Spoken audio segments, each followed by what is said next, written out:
the fourth pattern that I noticed is they generally do not care what people think. Now, let me explain.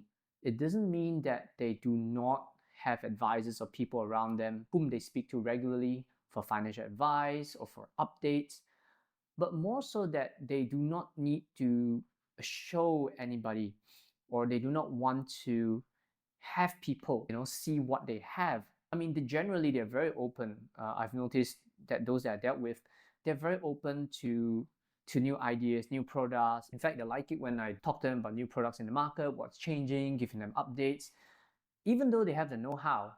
But they like to have these conversations with people, with real people. And I think the key thing that I'm trying to say here, when I say they don't really care what people think, is they don't care what people think about their wealth, their status, and things like that. But they do care about privacy. They do care about keeping things off the internet. I have specifically, clients that are very, very private. They do pay money for people to scrub their information off the internet. They do not post on social media. They don't do any of these things.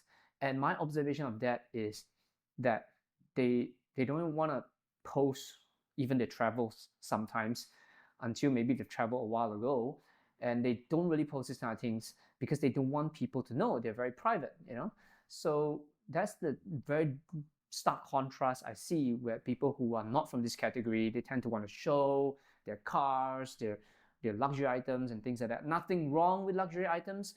They do spend on these things, but I've noticed they spend on some of the experiential kind of things more so. Like, for example, with their family, they give them a good holiday. It's not that they don't spend. Whereas for the non-wealthy category, they tend to chase this status signals. And when I say status signals, I mean like the next big thing, the luxury item, showing on social media and things like that.